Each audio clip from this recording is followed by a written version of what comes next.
At 2:07 a.m., the phone rang again. My mother's voice was trembling, urgent, another emergency that somehow involved wiring money to my younger sister. I used to believe helping family was sacred, even when it drained my own life. But last week, at my father's birthday party, I saw something that shattered me. A live stream in the metaverse, my face on a stranger's body, saying things I would never say. They laughed at me for staying home, never knowing I quietly earned $450,000 last year. Now they've crossed a line, and I have the receipts to burn their little empire down. The call came at 2:07 a.m., slicing through the quiet like a blade. I reached for my phone, still groggy, and saw Mom flashing on the screen. My first thought was that someone had died. "Emily, it's urgent," she breathed before I could even say hello. My heart lurched, but then came the real reason. Samantha was in a difficult situation and needed a wire transfer immediately. My sister had been working on something big and just needed one more boost. The way Mom said it made it sound like the world depended on my yes. I pressed the phone to my ear, staring into the dark. "It's the middle of the night," I said, but she pressed on, weaving guilt into every word. "She's your sister. You know how hard things have been for her." I didn't argue. I never did. I simply said I'd take care of it in the morning, ending the call before the knot in my stomach could grow any tighter. As I set the phone down, my laptop screen glowed to life from the desk across the room. A notification popped up. Payment received. $50,000 cleared into my business account. My breath caught. The timing was almost laughable. I closed the laptop quickly, glancing toward the bed where my husband slept, oblivious. No one in this house, not even him, knew exactly how much I earned. That secrecy had once felt like protection. Now it felt like a ticking bomb. I leaned back against the headboard, letting my mind drift to all the times I'd put family above myself. The college fund I drained to pay for Samantha's medical bills after her accident.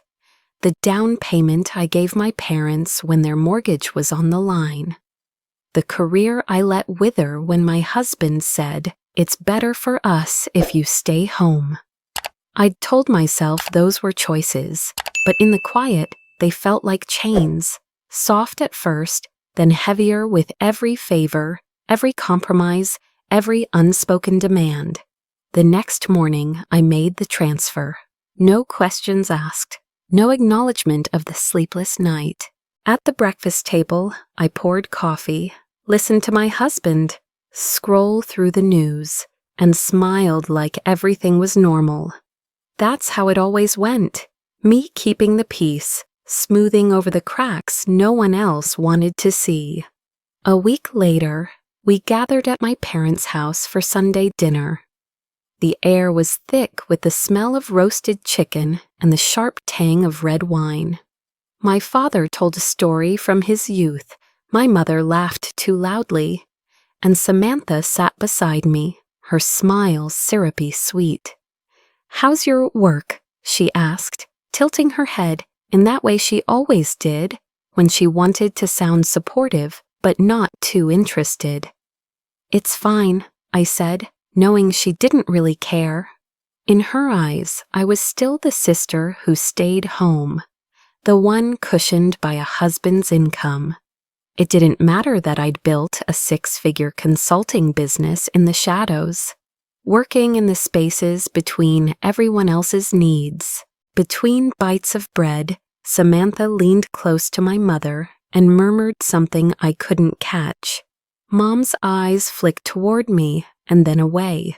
I felt the old familiar burn in my chest, the quiet humiliation of being discussed as if I weren't there. Halfway through the meal, Samantha's phone buzzed on the table. She glanced at the screen, her expression tightening for a split second before smoothing into a smile. "I need to take this," she said, standing and walking toward the back patio. The conversation at the table carried on, but my focus followed her. Through the open sliding door, I heard the faint crackle of a speaker, and my breath froze, my own voice. Not just the words, but my tone, my cadence, as if I were speaking right there. I couldn't make out every sentence, but it was enough to know this wasn't a recording from any call I'd made. It was something else entirely, and the wrongness of it made my skin prickle. Samantha laughed lightly at something I had said, then turned her back so I could see only the sweep of her hair under the porch light. I sat frozen, fork suspended halfway to my mouth, pulse thudding in my ears. It was my voice, I was certain, and yet I had never had that conversation. My father's birthday party was already in full swing when I arrived. Laughter bounced off the walls of the rented banquet hall, the kind of forced cheer that comes when people are trying too hard to be happy. I hugged my parents, offered a polite nod to Samantha, and took a seat near the back, where I could watch without being watched too much.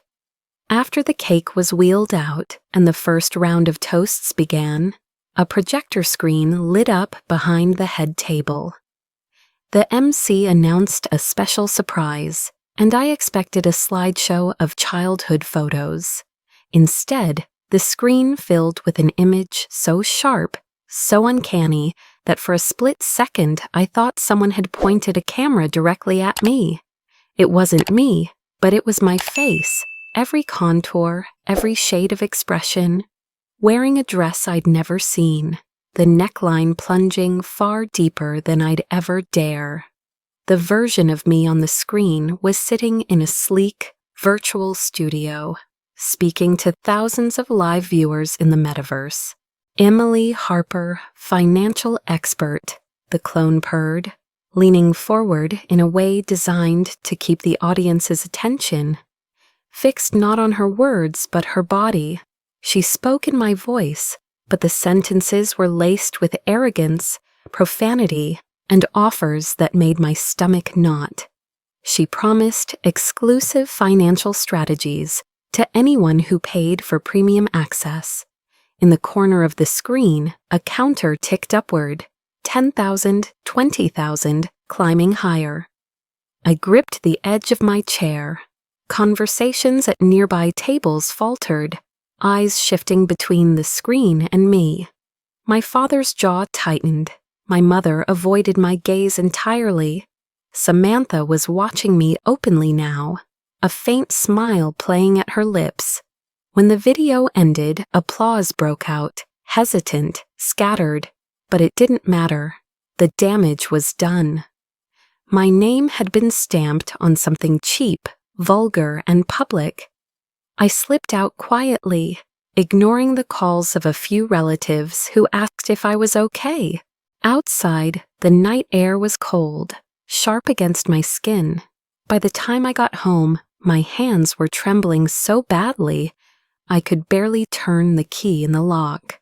I sat on the couch in the dark, pressing my palms to my eyes until colors bloomed against the black. How had I let it get this far? For years, I'd been so careful, keeping my work hidden, my income private, my vulnerabilities locked away. I thought that would keep me safe. I thought family was a shield. Maybe I had been nothing but a fool with an open wallet and a naive heart. I didn't know how long I sat there before the tears came, quiet at first, then sharp and unstoppable. By the time I crawled into bed, the clock read 3:00 a.m., and my resolve was beginning to harden into something else entirely. 2 days later, Samantha's campaign began. My mother called, voice trembling, to say people were talking, and that it might be best if I kept a low profile. By the third call, she was blunt. Your father and I are considering making adjustments to the will. We can't have the family name dragged through the mud. The words landed like stones. Samantha didn't even need to speak to me directly. Her work was already being done through whispers and strategic outrage. That evening, I told my husband about the video, about what Samantha had done. He frowned but didn't look surprised. Maybe it's time to let the business go, he said slowly. Sell it. The situation could get messy, and I don't think it's worth the stress. It took me a moment to realize what he was really saying, that he believed Samantha's version of the story, or at least found it more convenient than standing beside me. I nodded absently, excused myself, and walked into my home office. The familiar glow of my laptop greeted me, but I didn't open emails or balance sheets. Instead, I began searching, tracing contracts, checking blockchain records, looking for the shadow trail I knew had to be there. Then I found it. A smart contract on the Ethereum ledger. An NFT deal worth over $1 million. The creator signature was mine. My name, my credentials, my digital fingerprint. But the payout wallet wasn't. It belonged to Samantha. My heart pounded in my ears. This wasn't just slander or mockery. This was theft on a scale that could bury me if I didn't act fast. The next morning, I brewed coffee I didn't drink and opened my laptop before the sun came up. The house was silent, save for the occasional groan of the heating system. I dove into the blockchain records like a diver into deep water, slow at first, cautious, then deeper, faster. Every smart contract tied to my name was a breadcrumb, and I followed them one by one. The $1 million NFT deal was only the beginning. There were half a dozen others, smaller but still significant, each leading back to the same wallet address. The metadata was meticulous, almost surgical in how it erased traces of the real operator while keeping my signature intact. Whoever did this knew exactly what they were doing. I downloaded copies of the transaction histories, captured screenshots, and stored everything in encrypted folders. Then I pulled up the Metaverse Stream archives, combing through hours of footage until I found the birthday party broadcast. Frame by frame, I cataloged every shot of the AI clone. Angles, gestures, micro-expressions, details that would be useful later. By the time I looked up from the screen, my neck ached and the clock read 11 a.m. I knew I needed help. I called Ryan, a college friend I hadn't spoken to in years. He'd been the guy who could take apart a computer and rebuild it blindfolded. Now he ran a cybersecurity consultancy. When I explained what had happened, there was a long pause. That's serious. But if you go in guns blazing now, they'll spin it. You need to let them keep digging their own grave. The more they use your identity, the more evidence we'll have. You hit them when the pile is so high, no one can ignore it. It wasn't the satisfying answer I wanted, but I knew he was right. Ryan promised to help trace the wallet ownership and cross-reference it with public records. A few days later, he called with something I hadn't expected. "This is going to piss you off," he said. When Samantha filed a copyright claim for Emily Harper AI 6 weeks before the clone went public. She owns the legal rights to your digital likeness in certain virtual spaces. The room tilted for a moment. She hadn't just stolen my image. She'd preemptively claimed it as hers. I sat with the anger for a long time, letting it settle into something sharper, more deliberate. It was time to build my own network. First came Ryan, my tech spine. Then I contacted Mia Torres, a journalist known for dismantling elaborate online fraud schemes. She agreed to look into Samantha's digital footprint under the guise of researching a larger trend in AI impersonation. Next was Elena Grant, a lawyer specializing in intellectual property theft. She had the kind of calm, lethal demeanor that made judges lean in when she spoke. Elena laid out a plan: gather irrefutable proof, prepare legal filings, and line up public opinion, so that when the reveal came, it would be a landslide. I kept each of them compartmentalized, feeding only what they needed to know, ensuring that no single person had the full picture, except me. Then the unexpected happened. I got an anonymous email from someone using the handle Shadowglass. It contained a single audio file. I played it, heart pounding. Samantha's voice came through, bright and smug. "Emily will never come after me. She doesn't have the guts. I've been in her shadow my whole life, and now I'm taking what should have been mine from the start." The voice was clear, the background distinct enough to pinpoint. She was at a specific rooftop bar downtown. She was bragging to someone, probably thinking it was safe. I saved the file, encrypted it twice, and sat there for a moment, my pulse settling into a steady, deliberate rhythm. I opened a new message, typed one line, and sent it to her. "See you at the wedding." The wedding was held at an opulent vineyard outside the city, the kind of place where the air smelled faintly of roses and old money. Guests mingled in pastel dresses and tailored suits, sipping champagne while a string quartet played in the corner. I arrived alone, wearing a white dress so simple it drew attention by contrast. No lace, no sequins, just clean lines and a sharp silhouette. In my clutch was a small silver USB drive. I kept my smile polite, my movements measured, weaving through the crowd, as if I were simply another guest there to celebrate love. Samantha floated across the room in a gown dripping with crystals, every inch of her crafted for the camera. Her eyes flicked to me once, a flash of irritation crossing her face, before she masked it with a dazzling smile. Dinner was served under a canopy of twinkling lights. The MC moved to the front, microphone in hand. "And now a special presentation for our beautiful bride," he announced, "a trip down memory lane." The screen behind him flickered to life, showing the opening frames of a carefully edited video. Samantha as a child, Samantha in college, Samantha laughing with friends. I slipped away from my table, stepped to the side of the stage, and bent briefly over the AV technician. My voice was calm but firm. The bride asked me to deliver this updated file.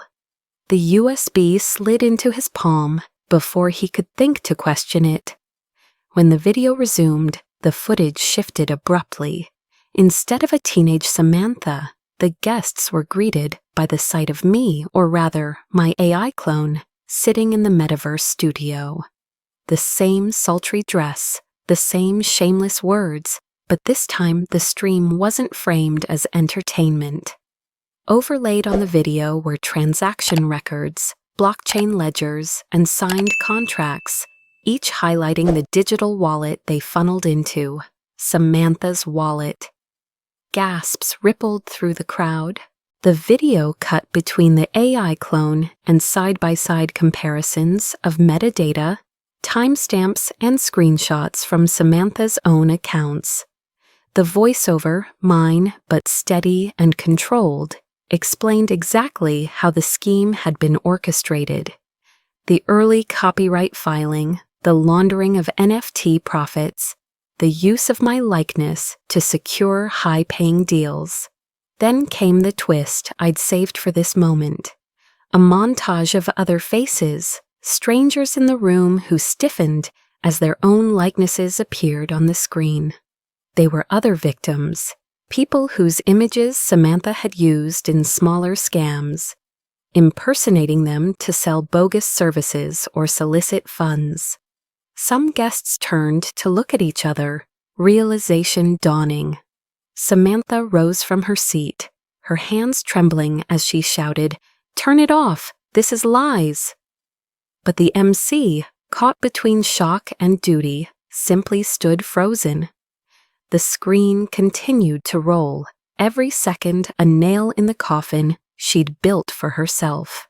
When the video ended, the silence was so heavy it seemed to press against the walls. I didn't wait for applause or outrage. I turned, walked through the side door, and stepped into the cool evening air. My heels crunched softly on the gravel path as I headed toward the parking lot. My chest felt light and unbearably tight at the same time, a strange mix of relief and the faint tremor of knowing I had just detonated a bomb in the center of my family's world. I didn't look back. 2 hours later, while I sat in my living room with the lights off, my phone began to vibrate. Notifications poured in, mentions on social media, tags, direct messages. Samantha had gone on the offensive. She posted a video from her honeymoon suite, eyes glistening with faux tears. She accused me of hacking into her wedding, of fabricating evidence to ruin the most important day of her life. She called me unstable, jealous, obsessed. Her followers flooded the comments with outrage on her behalf. The noise was deafening, but I didn't flinch. I had anticipated this. On my desk was a folder labeled Legal Ready to Release. Inside were every contract, every transaction, every clip of footage, and the audio file of her bragging about taking what should have been hers.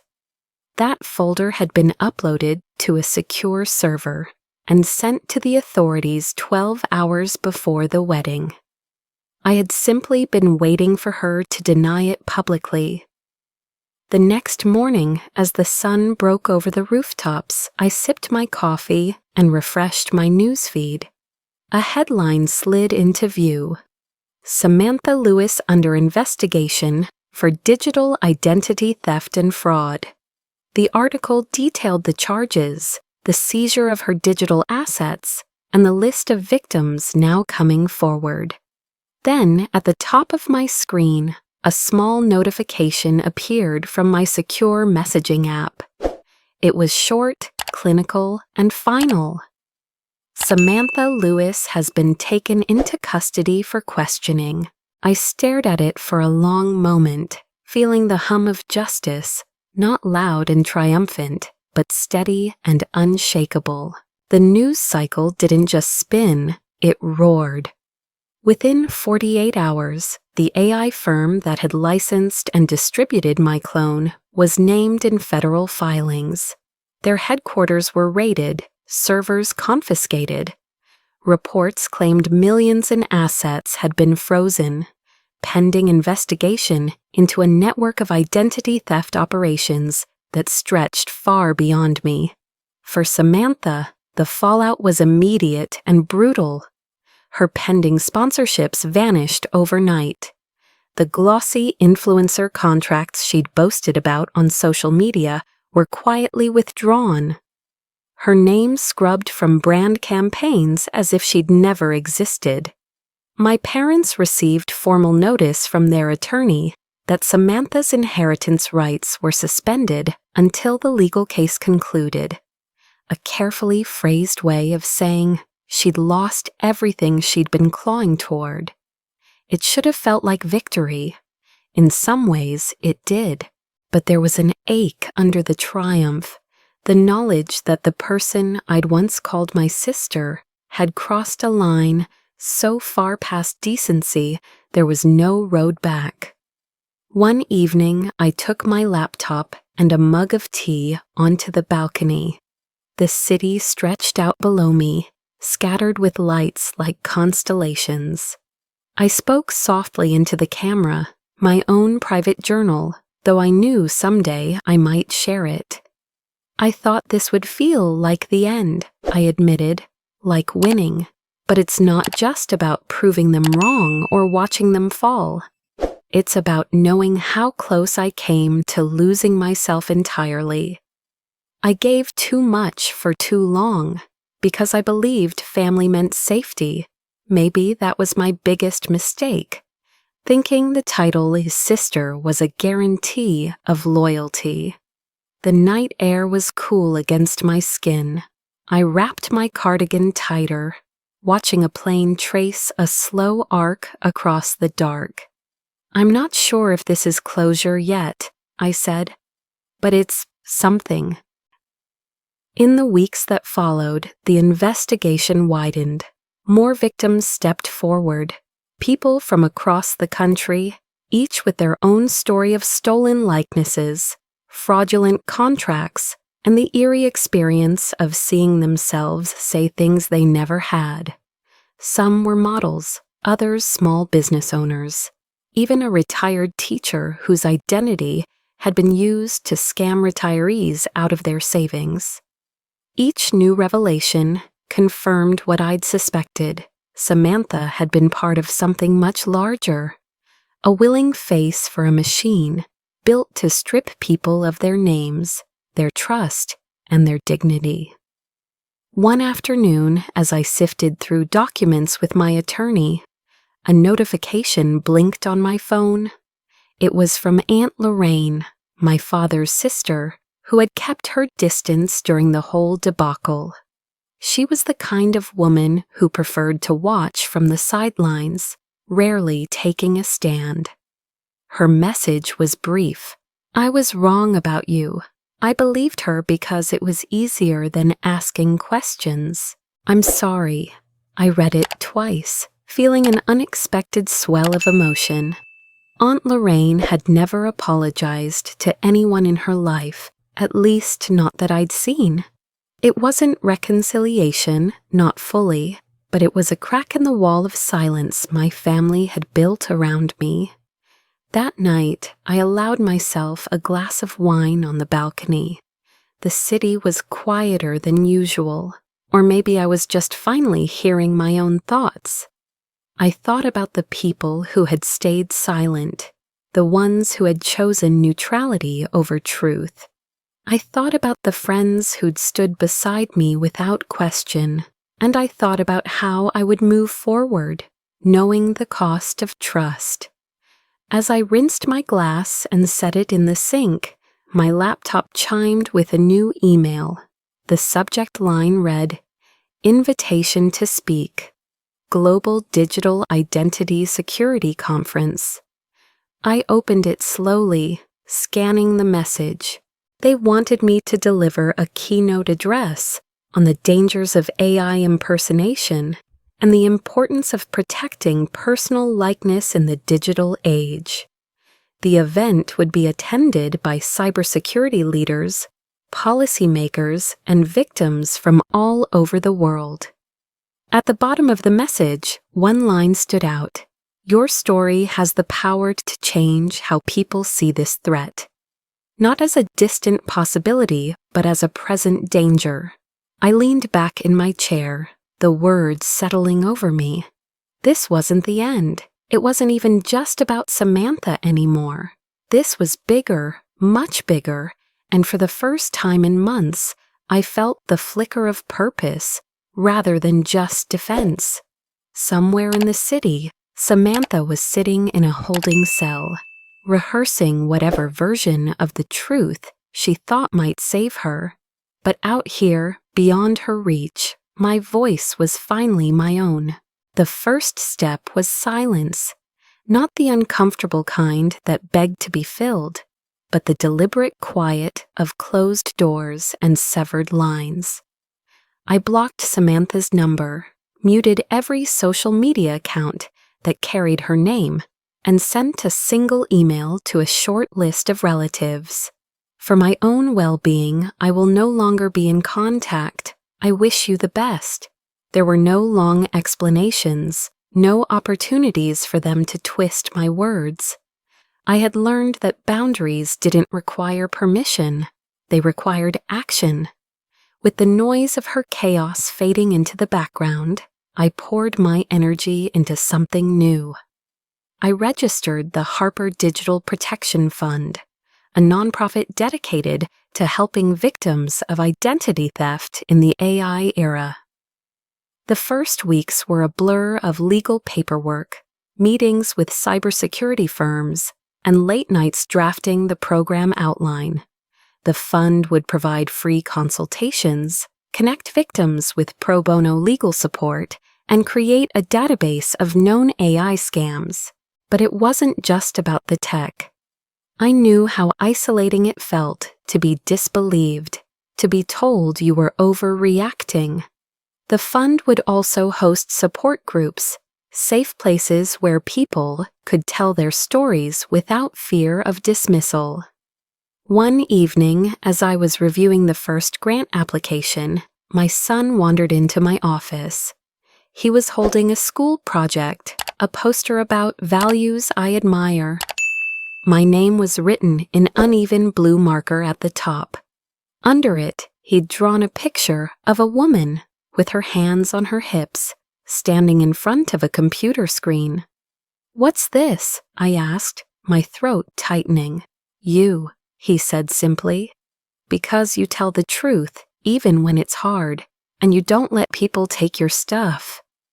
I laughed softly, blinking back the sting in my eyes. "Come here," I said, pulling him onto my lap. We talked for a while about why honesty matters, about how sometimes people will try to rewrite your story, and how important it is to hold on to your own version of the truth. It was a conversation I wished someone had had with me when I was his age. Weeks turned into months. The fund gained traction, drawing attention from tech blogs and even a segment on national news. I hired a small team, each person bringing a different kind of expertise. Every success story from a client, a recovered account, a scam shut down, felt like reclaiming another piece of the ground I'd lost. Then, one Tuesday morning, an email landed in my inbox with a subject line so unexpected I read it twice. Acquisition interest, confidential. It was from the CEO of a major cybersecurity corporation. They had been following my work, both the fund and the consulting company I'd built before the scandal. They wanted to acquire my business for a figure that made my breath catch, 8 digits, clean. The offer came with a condition. I would retain creative control of the fund as an independent initiative. They didn't want to absorb it, they wanted to support it. It was the kind of deal that could secure my family's financial future for generations. I closed my laptop and sat for a moment, letting the weight of it settle. Not so long ago, I'd been painted as a fraud, a woman whose name was synonymous with scandal. Now the same name was a brand of resilience, integrity, and expertise. A month later, I found myself standing on a quiet beach at sunrise. The ocean stretched endlessly before me, the horizon painted in streaks of gold and rose. The camera crew was behind me, gathering footage for a documentary about the rise of AI-related crimes. The wind tugged at my hair as I began the final line of my interview. "They tried to erase me," I said, my voice steady, over the rush of waves. "Now I'm unforgettable."